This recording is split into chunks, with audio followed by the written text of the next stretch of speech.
Hello, good evening, welcome to UPfront. My name is Raymond Akwa. Tonight, perhaps the most important conversation about Ghana that's yet to be had. This conversation is about the fundamentals of this particular state. Exactly what are those fundamentals that can be dealt with immediately to give us the relief we require of you? But more importantly, what's the structure for Ghana to develop its fundamentals to get the very best out of our people and also fix the governance that we're running in this state? The economy will be touched upon. The constitution will be touched upon. Basically everything that's the core of our engagement today, mindful of our current difficulties, is what we'll be dealing with on the show.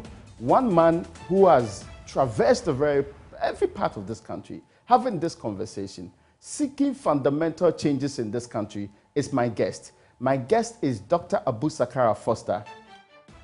Doctor, you're welcome. We'll continue this conversation after this break.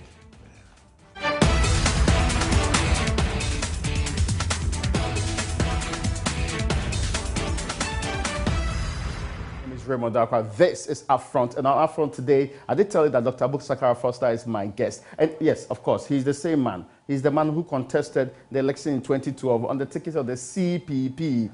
I'm welcoming you once again, boss. Thank you very much. What have you been doing? I mean, I'm not talking about the recent engagements about the fundamental changes that are required. Yes. But what have you been doing apart from that? Well, I have my own things that I do. Oh, okay. Of course, you know, my profession is in agriculture. Oh, yeah. I engage in, various consultations around.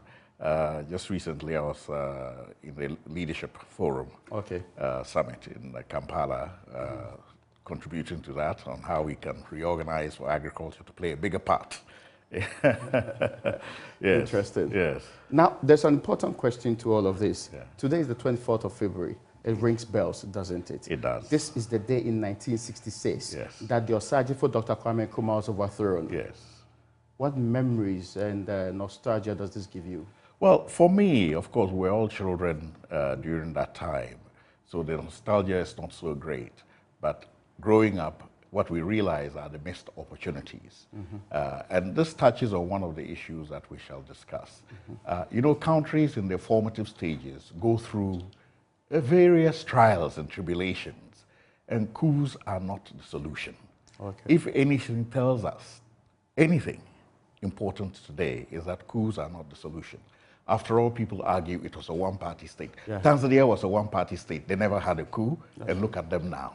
There are many places that were that had authoritative governments to mold the nation through that period. So you get that sense of character of a nation.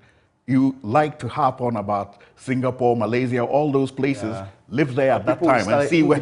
Yeah, exactly. So there's a period in which there's some give and take, where you sacrifice some liberty in order for the country to be molded and the foundation of the country to be strong enough to enjoy the kind of freedoms you have now. And jumping into enjoying the freedoms before you have done the molding gives you problems. Now, that's an interesting conclusion. There are some that are saying that even today, the reason why we are where we are today is because we made a poor decision. Not we, as in some people made a poor decision in '66 on this day to overthrow the constitution of this country and remove the government of Dr. Kwame Nkrumah. Regardless of your Nkrumah's kneeling, do you think this is true? Well, the thing is, Raymond, you just have to look at the record of all the countries that have been successful. Those countries that we hold up as bastions of democracy. You go through their first 60, 100 years, and they had problems that were worse than what we had, with no clear vision of where indeed they were going. In our case, we had a very clear decision where we were going. The problem we had was the level of inclusion and also the level of dissension. And these two things have always remained with us. Now, if we're honest with ourselves, those dissensions and exclusions and whatever excuses that we gave for a coup are still with us today, sometimes in even bigger measure than they were then. So those are not good enough excuses. If you want to see the continuous building of a state, you cannot be somebody who advocates for coups. Okay. Yeah, it's like a potter wanting to mold a clay jar And at the same time, because you're not happy with the shape, you want to break it. Remold it. Mold it into the shape that you want. It's a continuous process. And the molding of a nation is a continuous process. Okay. Now I'm getting the point straight up from you on this one. But you remember Professor Ali Mazrui? Yes. He described Nkrumah as a terrible Ghanaian, but a good African. Yes. Is that the biggest memory you also would think of him, even in this day? No, I don't. Because not everybody agrees with Yes. that. Well, Nkrumah's leanings and yes. development orientation in this country Yes. was the best way to go. Well, some said he, with PDF and PDA, that's the Preventive Detection yes. Acts and all of the other things, was not the hero most of you make him look like. Well, you see, Raymond, nobody is saying that Nkrumah was a spotless lamb. Okay. Everybody has their, challenges. But the long and short of it is this. When Ali Mazrui said Nkrumah was a poor Ghanaian and a good Pan-Africanist, yeah. what he really was saying was that he made sacrifices in Ghana so that the rest of Africa could have its liberty. Yeah? And you don't get something for nothing in this world. Yeah. And I'm telling you, as somebody who has lived and worked in almost all of Africa, the esteem with which people hold Ghana in high regard is not about anything that happened after Nkrumah. It's about what happened during Nkrumah's time, because they regard all Ghanaians as people who are prepared to make those sacrifices for Africa in their own countries.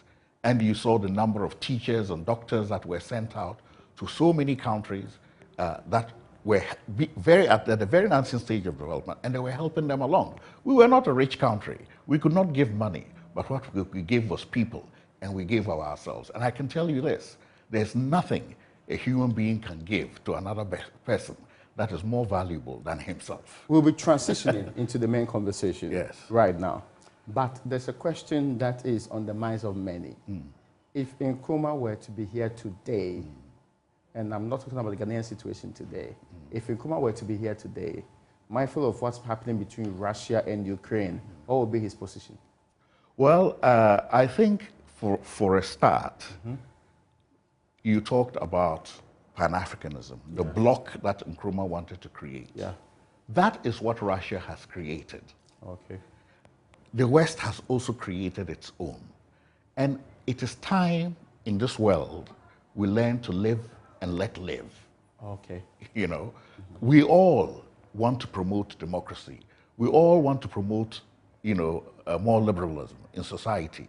But you have to recognize that we're different people in different parts of the world. And you can't have everything your own way. The world doesn't work that way. So I would say that Nkrumah would be very strong on the statement that whilst he does not support belligerence in Russia, he also does not support belligerence in imperialism. Okay. Be it in the name of democracy or otherwise. Doc, now there's a question I would like to ask you about the current happenings in this country. That's the core of our conversation. You, prior to all of the difficulties that this year has presented us, was very vociferous, and even on this platform and others, about the fundamental changes that are required to steer us in the right direction. Has it been more pronounced to you because of what we find ourselves in currently? Of course. The old prophetic saying is that the fundamentals will expose you. Yeah. And whereas the economic side is there, what we are also getting now is the governance side. If you refuse to make certain fundamental changes, like trying to live within your means and not borrow too much, are you with me? As for the issue of borrowing, please, let's not turn this into politics. A country needs to borrow to build. Yeah. But how it borrows, what it uses it for, and then where it spends that money so that we're generating more money than we are spending, that is the key. And if you don't follow those things and you feel that you have the freedom to do whatever you want to do, to live beyond our means, to expand government forever and ever, then those things will catch up with you. Okay. On top of that, we have to remember, we all are advocates of free universal education. We have always been. Yeah. And nobody is denying that. But if you are going to do that, then other things must take a back seat. because what it means is that you're spending more on those things that don't immediately bring revenue, okay, and that you're not spending enough on the things that are going to generate. And my grandmother didn't go to school, but she was a very good business person. She always made sure that the item which brought her the biggest returns in her shop got the biggest investment. We boast about agriculture being the backbone of the country. And what do we spend on the budget? It used to be 0.35. Yeah. Now it has gone to 3.6, so people are shouting. Yeah. When we have all agreed that it should be a minimum of 10. 10%. But in all fairness, Yes. you cannot dismiss the fact that this government has started planting for food and jobs, and it's extending to other areas. Mindful of your background and an agronomist of higher standards, Yes.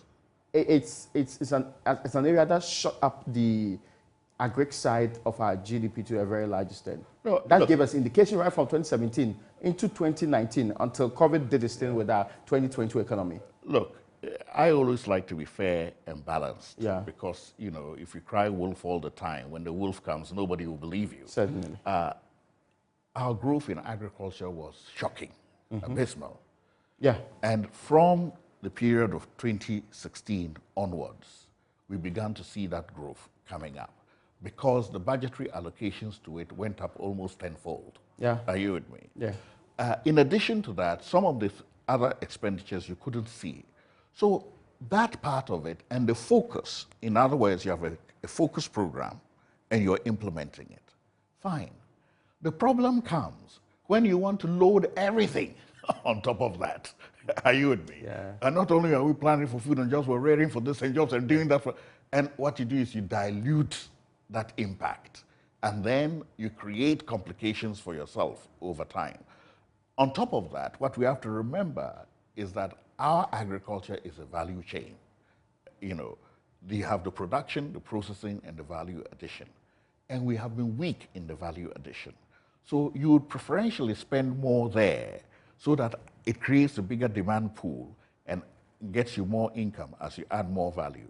And the argument about Africa producing and always producing and investing in production is a bit of a fallacy, simply because the big food deficit that we spend 336 billion on, 80% of that is the North African countries. The rest of the sub-Saharan African countries are very close to self-sufficiency. And that's why when we have good rains, nobody knows what to do with the harvest. That's true. Are you with me? I get you. So facing that reality, we should be focusing more on the value addition. And on top of that, this huge amount of money which the North Africans are spending on importing food, even though they have a Mediterranean diet and some of their things may not grow here, there are many fruits, vegetables, etc. that grow here, and they have a big protein deficiency like we do. Are you with me? Yeah, I get you. So we could focus on legumes here. Without the legumes, we cannot have enough to feed human beings and feed animals. Your friend, the agric minister, have you Yes. spoken to him about these things? Oh, well, of course, we are even on platforms and we talk, etc. And of course, I say my piece, he says his piece. Now, I need you to, I mean, of course, we dwelled on agric a little bit, but I need you to expand this a little bit for me. The current state we find ourselves, Yes. how precarious or dire is this? Well, I think we are, to be honest with you, if people think things are bad now, Okay. they should wait until 2019, 2023, 2024, and 2025. Okay. Because The medium the term. chickens are going to come home to roost.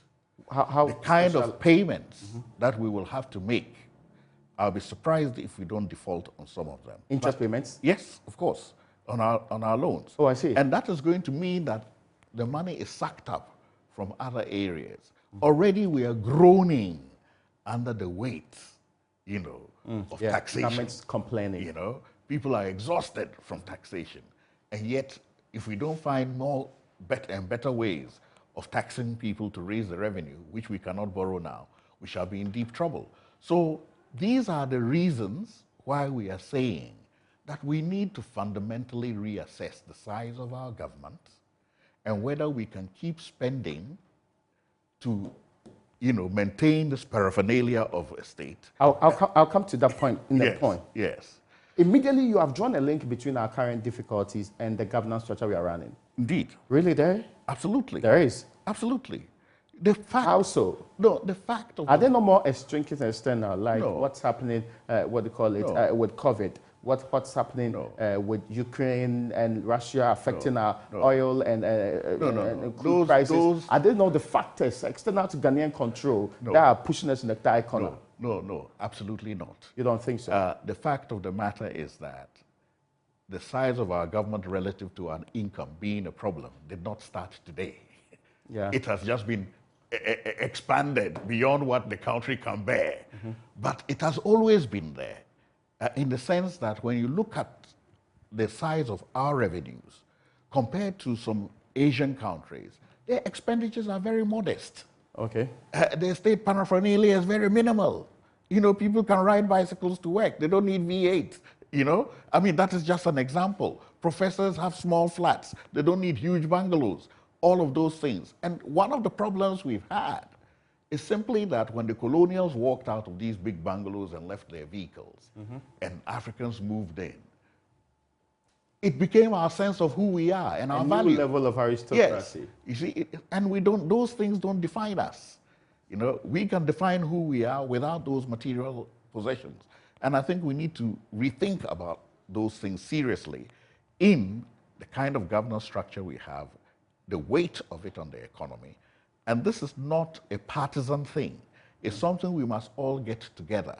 And there's no better time to do it than now. I think our government is too expensive. I think government is too expensive. I think the way its areas of expenditures are too many. We keep saying we want private sector to be the engine of growth. Yeah.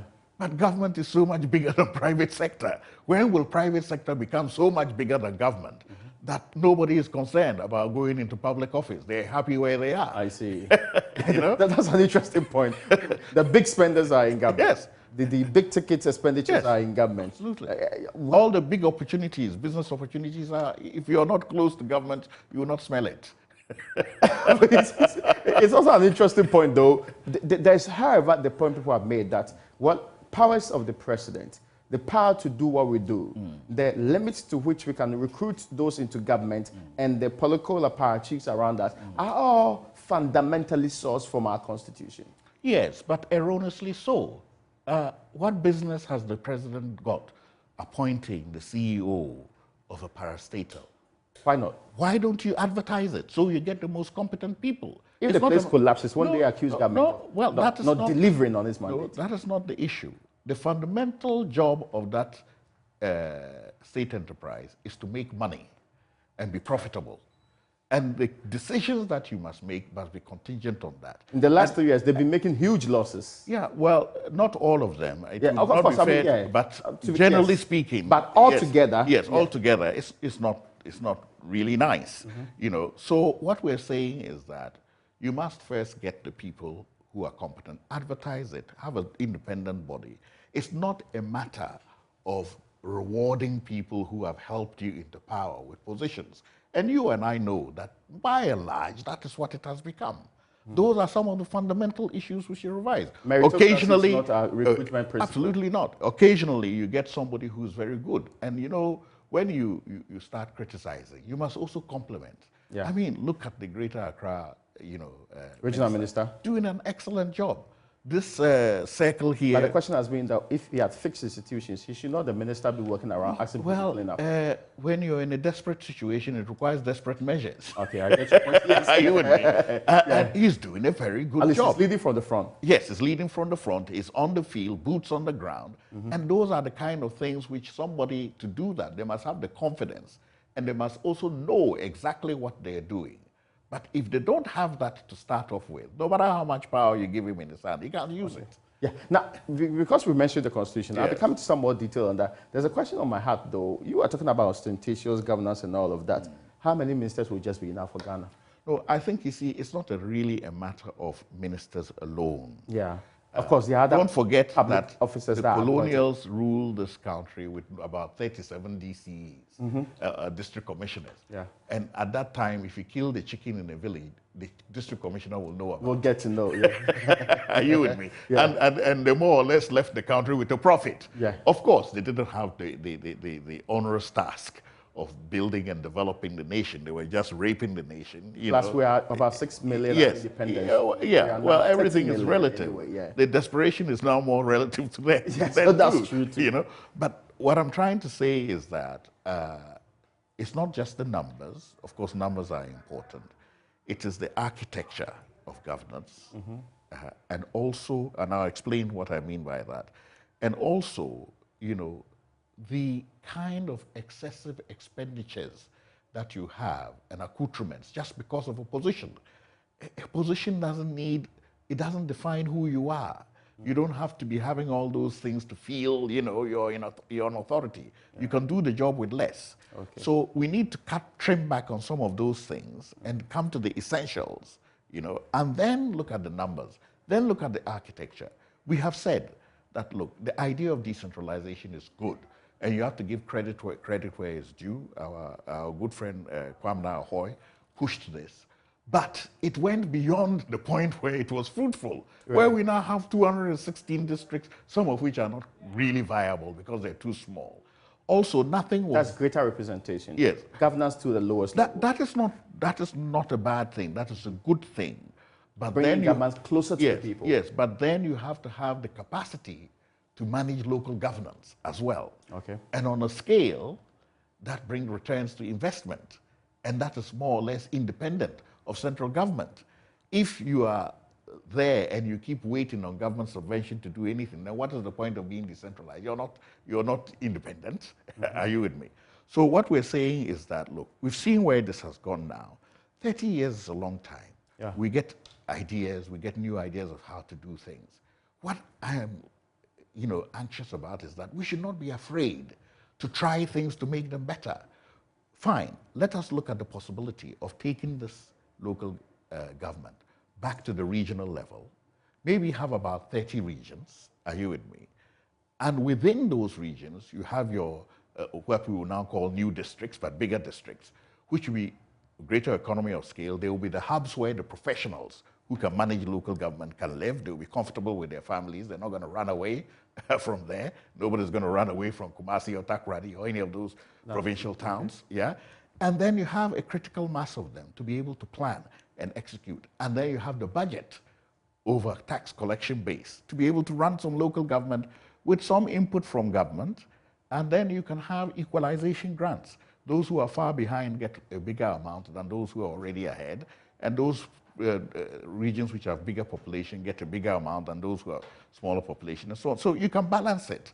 But you have to be willing to go beyond what we have just done, when you can see that we're neither here nor there. But that's fundamental, right? It is fundamental. Even mindsets. Yes. Go along with the fact that I no longer belong to this district. Yes. And actually have to be redefined in different areas. Yes. I mean, the fact of the matter is that... You also know the ethnic arrangements in this country sometimes make it difficult for some of these structures to work. Look, even the regions that we created just now, there was a lot of, tension. Yeah, that's true. Why? Because people were making regional boundaries synonymous with traditional boundaries. That's true. And credit where credit is due.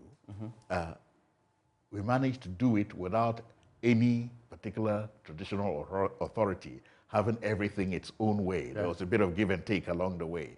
But that also pointed out to another weakness, which is that the regional House of Chiefs has its paramount there, and then your sub-chief is in another region.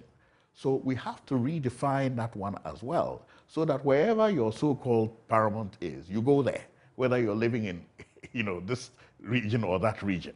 And if you change those laws, you see, you have to change the laws in tandem with each other. That's true. So that you can get better synergy and a bigger overall net benefit than what we have now. But you cannot stay where you are watching. Is our current constitution fit for purpose? Well, our current constitution has done us well. Oh, okay. It has brought us a long way. I think people... You're speaking like the president now. No, I'm not. He said almost the same thing. Yeah, no, yes. He actually thinks that is what's keeping us that's safe where and grounded today. No, that is where we disagree. Oh, we disagree with that. You know, He I says agree. that stability. No, I agree that it has Yes. done us well, ushered us into a period of democracy. It's given us opportunity to experiment with certain things. But then people have got too comfortable, are you with me, I get you. with the status quo and the loopholes in it they enjoy and don't want to move on to a bigger experience. That's where I say no. We must continue to make some changes. And to say that we should go slow on reforms, I don't agree with that. It's not experience. I mean, the man has been in our politics for almost 4 decades. It's not from experience that he speaks to these matters. Well, look, experience is very important. Or you think it's from because he's a beneficiary of the current state now? No, I think experience is important, but experience also creates fears. And fears limit the human being. That's true. And limit advancement. So it's a younger generation. What we must all bear in mind is that the Ghanaians that are going to inherit us from now to the next 40 years are nothing like the Ghanaians that came before. So we must mold and reform and shape the country so that they can live in that country in peace together and spend their energy doing positive things instead of spending their energy neutralizing each other. There's been too much neutralization of each other in the past. We want to bring that to a close. And in there, you must have at the base of our governance the ability for people to elect people on non-partisan basis, because that begins to build a consensus, are you with me, that we have, as opposed to the adversarial system. The president, you know, the president is a very, you know, well-cultured, you know, man of, what would I say, distinction, you know, and I think he perhaps embraces the adversarial system of politics to a fault. Oh, really? But I believe in consensus building. It's not reality that he's talking about. Well, no, I think today, assembly members are basically contesting on partisan lines indirectly, but they are not just naming it. They don't do the flyers. They choose colors that are in sync with their political lineage. The problem is that you should not encourage that. You should actually try to reduce it. But that's real politic. I mean, there's a huge difference between what might be an ideal structure, some maybe call it utopian structure, and what is the reality on the ground today. Is what you're proposing not utopian? My point is this. Yeah. When you head towards the ideal, it is not that you will achieve the ideal in perfection, but it helps you improve beyond where you are. I get your point. But when you say this is real politics, dog eats dog, winner takes all, let's do, are you with me? Then you sink lower than where you are. And that is the point we're making, that look, we have adversarial contests at the MP level, at the national level. That's fine. Keep on doing that. But at this basic level, let's try a consensus approach where we give people the opportunity to choose somebody not on partisan lines. Of course, it will always be at play. But if you do it for long enough, people will come to appreciate that, oh, I have to compromise and choose the best person because this works best for us. And if you take local government to regional level, it means that those people are going to be chosen on regional basis. And how many constituencies will be in a region? Many. And if you have to vote on the universal suffrage on non-partisan basis for a regional minister to head local government, there will definitely have to be compromise because not all the constituencies vote one way. And that means that that person will have to be a very much higher caliber of person who can win across people who oppose him. And that is basically the problem we have with the adversarial system. It does not promote enough of winning the people who oppose you. What it promotes is suppressing them and having your way. And when it gets to their turn, they can also do what they want to do. We don't want that. It's not only winner takes all. Many have said it's not only winner takes all. It's also the very best competitive ideas that get to win at the end of the day. Absolutely. How are you opposed to that? We are not opposed to that at all.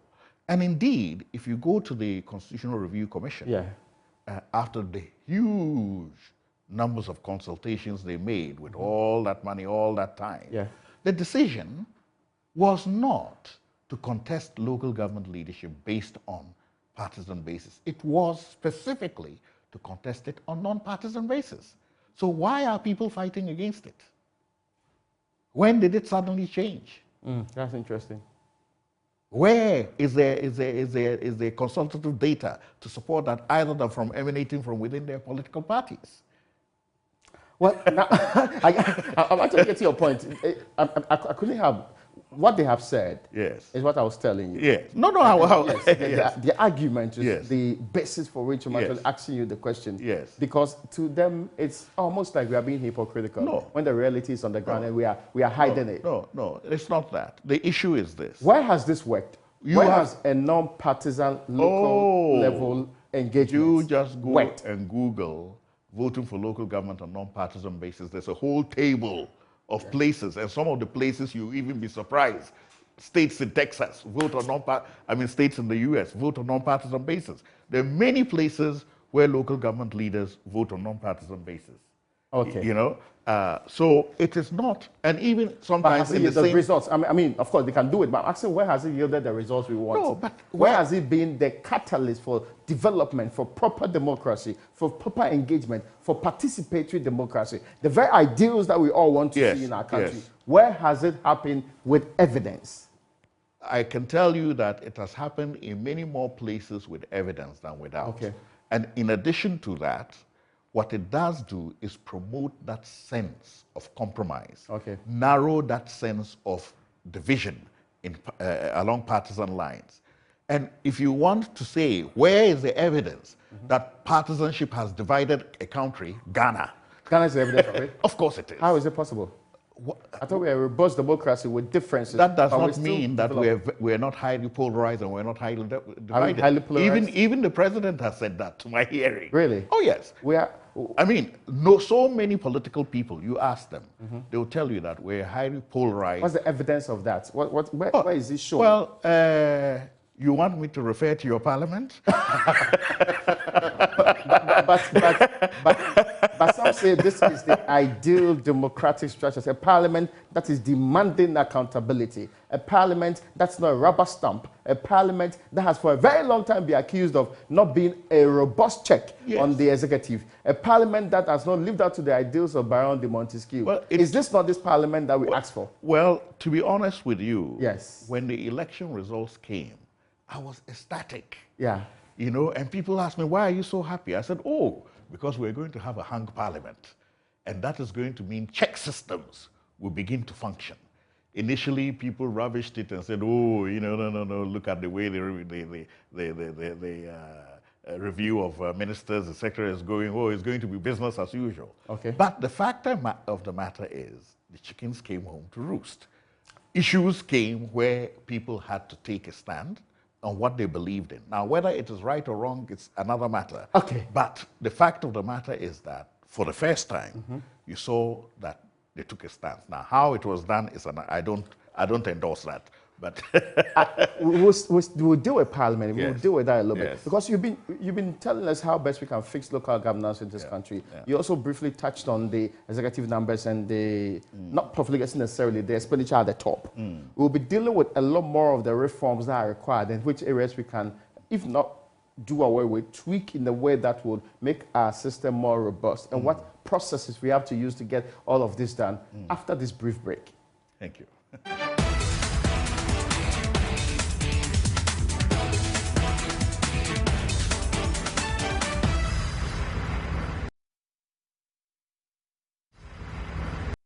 You're welcome back. This is UPfront. My name is Raymond Darkwa. My guest today, on the day so many years ago in 1966, Dr. Kwame Nkrumah was removed as president of this republic. Now, a man who contested on his party's ticket in 2012. Sometimes I actually push you way back. Forgive me. In 2012 is Dr. Sakara Foster. He's with the National Interest Movement. We cannot miss that. Absolutely. Yes, not. Yes. because they are pursuing the interests of these states. We've been having conversations about where we should change what to fix this country, Ghana. I mean, to improve our situation and take us where we want to go. We've been talking about, after so many years of having a constitution in place and the things that we've done with the constitution and the systems that we played in our governance structure, exactly what ought to be fixed. This is particularly interesting because of where we find ourselves today. Absolutely. Where we find ourselves happening with our economy, happening with our legislature, happening with our governance system, and the very things that are playing before our own eyes today. That's the conversation we are having on our front today. Welcome back, sir. Thank you. Now, we're on the point where we were in the legislature of the Republic of Ghana, and you were making the point about what is required in Ghana's legislature. Maybe a few very controversial issues. Should we take out the current system where the president is supposed to appoint majority ministers from parliament? You see, the issue is this. You don't want conflict of interest. Yeah. You know, if I am Minister of Agriculture and we've just finished cabinet meeting and we've decided that we're going to shift from cocoa to coffee, and some of our people don't agree that it's too radical a shift, you know, and I go to Parliament to push such an agenda, am I going to say that we've just decided we'll do this in cabinet, but me, myself, I don't agree with it? Is that what's going to happen? That's interesting. Are you with me? So already you have a number of people in Parliament who are not exercising their full, you know, rights to be able to say yes or no. You have to tag along with the executive because you're seen more as part of the executive than of the Parliament. So that conflict of interest should be removed. Okay. And everybody, most people agree on it. Again, the fear is that if you remove it, then you don't have enough people there to push your budget and they may not vote for your budget. Now, if the budget is going to serve the purposes of both sides of the House well, why should they not vote on it? What is the fear about it? But if the budget is intended to push a particular agenda, you know, manifesto agenda that people interpret as being detrimental to themselves, they'll try and hold it back. And this comes to the issue not only of conflict of interest, but also what is a long-term national development plan, the key issues that we all agree on, which should form the basis for our budget. And then we all push them. Now, you've talked about this, and because you introduced a long-term development plan, we have NDPC. NDPC sometimes, and I've heard some NDPC bosses say in times past, we need a 40-year plan. Vision 2020, when it was promulgated in 1995, was seen as something that was way too long and way too far-fetched. But we passed 2020 without achieving the bulk of the things we said we'll do in Vision 2020. Because virtually every government, in fact, after Jerry Rawlings, John Kufuor came out with the GPRS, Growth and Poverty Strategy, Reduction Strategy, GPRS 1 and 2. The next government also introduced its own programs under Mills. Then we refined it under former President Mahama. Under this government, a new development paradigm and plan is being scheduled along the line. Is it that, you know, because we know that the directive principles of state policy said, as far as practical, we to continue. And it actually imposes a level of long planning on our system. Exactly what is it with this that we are not buying into the concept of a national development plan that all governments, regardless of political persuasion, would follow?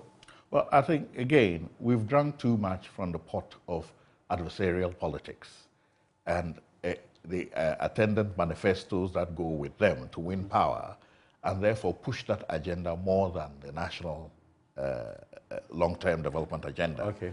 On top of that, the terms of office are very short, 4 years. So it encourages people to do short-term thinking instead of long-term thinking. Short-term legacy for the election. So, and that hinges on the issue of continuity. Okay. Most of the countries that we can say are equivalent to us, who have made more progress than us, they have got one ingredient: continuity over time.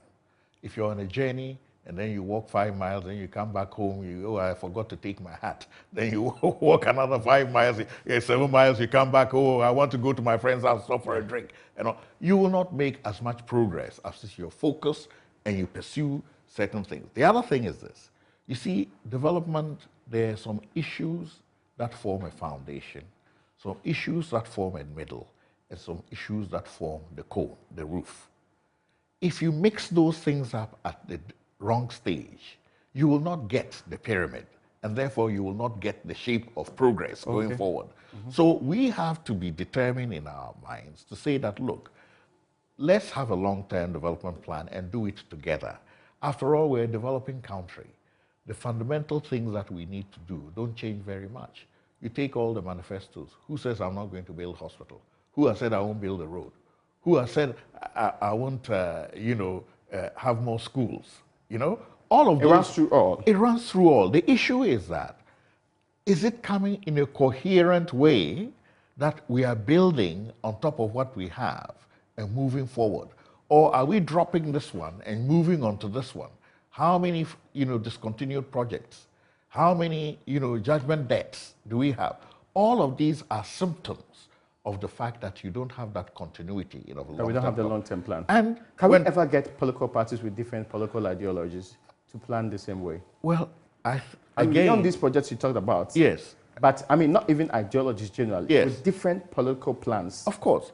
With different ways, because someone wanted to build hospitals, but they just wanted to build a couple of hospitals under TIPS compound. Others wanted to build 111 or so hospitals. Yes. Agenda 111. Yes, yes. This, even though it looked on the table that we're all building hospitals, there are some clear-cut differences. Yes, the way it is done. You see, if we do things for political advantage and gain, are you with me? That is where we are not doing things strictly in the national interest. Okay. That is not to say that those things don't benefit nationals. They do. But was that the most optimum way of doing it? And is that the best way of spending the proportions of spending our resources at that time? So what we are advocating for, and what many people have refused to accept, is that this manifesto business is not serving us well.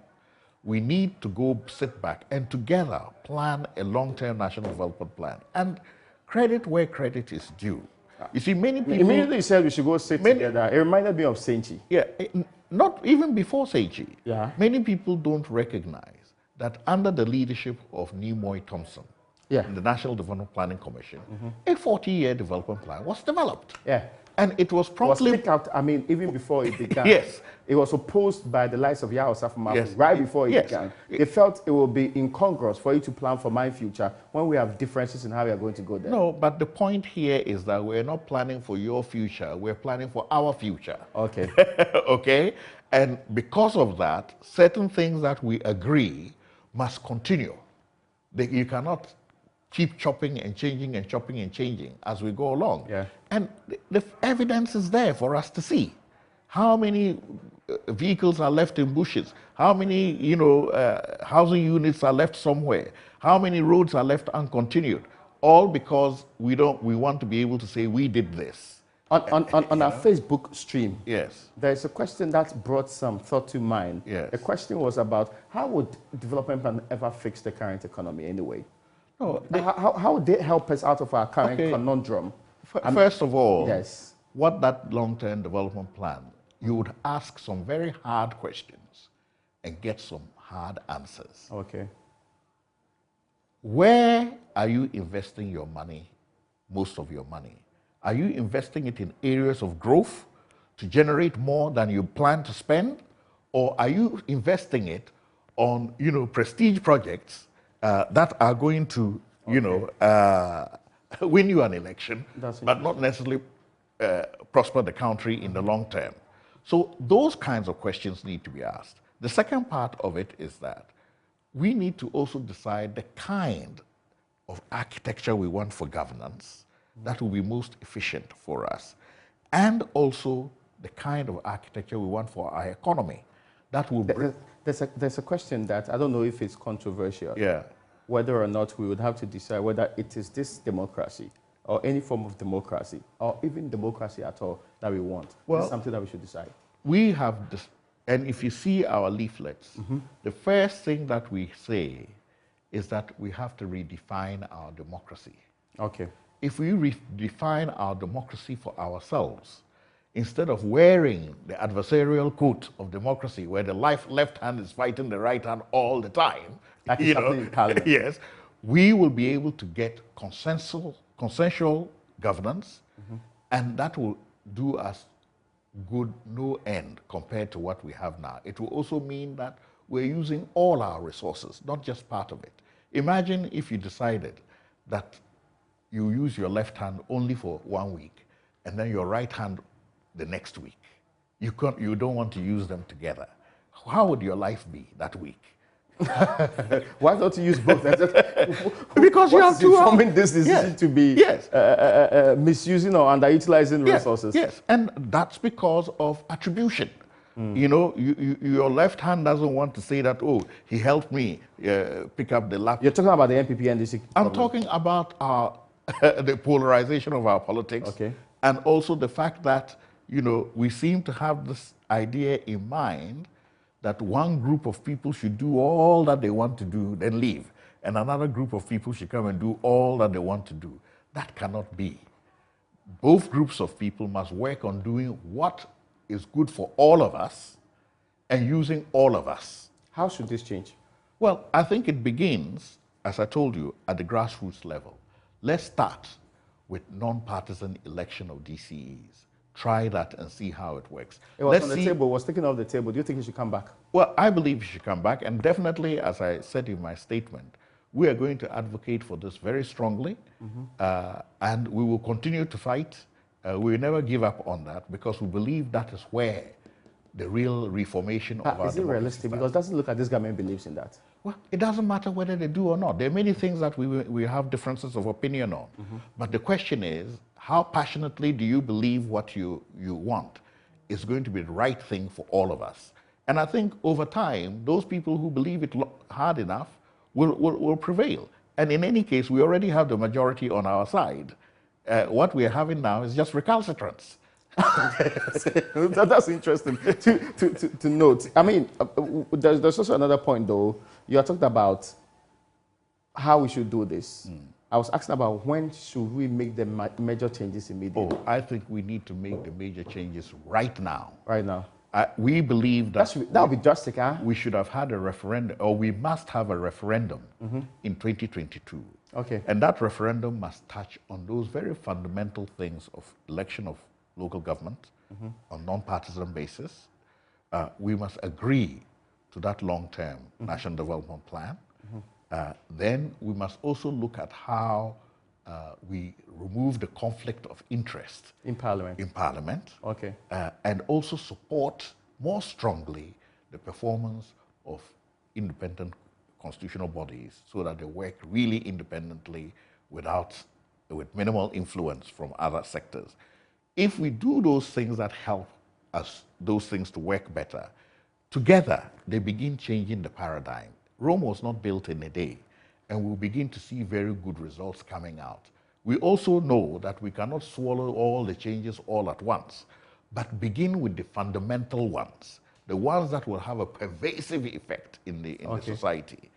And I'm being forced to ask you questions. Yes. I mean, some of the people are asking questions related to that. There's a question about what you think about e-levy. I don't know if you have an opinion on it. Well, you see, the issue of e-levy is this. Again, we've turned it into a political football. But the truth of the matter is, where we find ourselves now, we have to raise some revenue. Okay. We're not going to be giving any more money to borrow. You've borrowed, you're exhausted. So we have to find some revenue. But having said that, if I were introducing e-levy, what we would do first is that ensure the digital payment systems are working in all government departments to start off with. With the current system as it is, no e-levy. Are you with me? When you have got that volume of transaction, because the private sector will join, when you've got that volume of transaction, then you begin to introduce the e-levy in very small amounts, like say 0.5%, then go to 7%, then go to 1%. That way, gradually, people, but if you see the big hole in our books now, and you try to paste over the big hole all at once, of course you're going to have a lot of resistance, because frankly speaking, and this is something people don't want to accept, the economic conditions for most families are dire. Many people have lost their jobs. We keep talking about creation of jobs. We don't talk about the jobs that have been lost. Okay. Workplaces, some private places, they're open, but no money is coming in. Some people close up more days than they are open because there's not enough money coming in. Certainly, people have shops where the air conditioners are now not on, because they just can't afford it. Yeah. So when many people are going through that, you cannot simply close your eyes and look at the macroeconomic indices and say, no, we are doing well.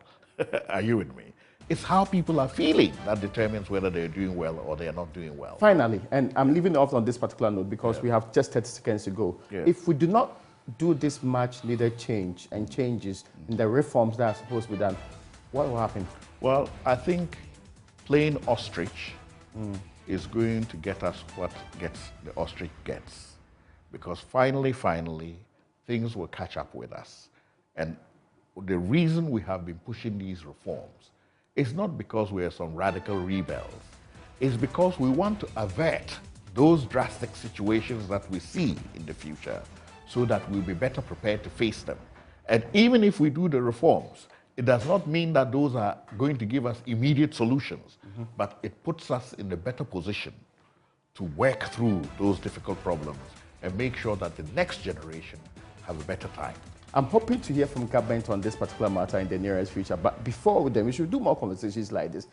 Doc, I appreciate the time. Thank you. Thank you so much. And folks, that's where we're in today's edition of UPfront. My guest has been Dr. Sakara Foster, and I hope you enjoyed it.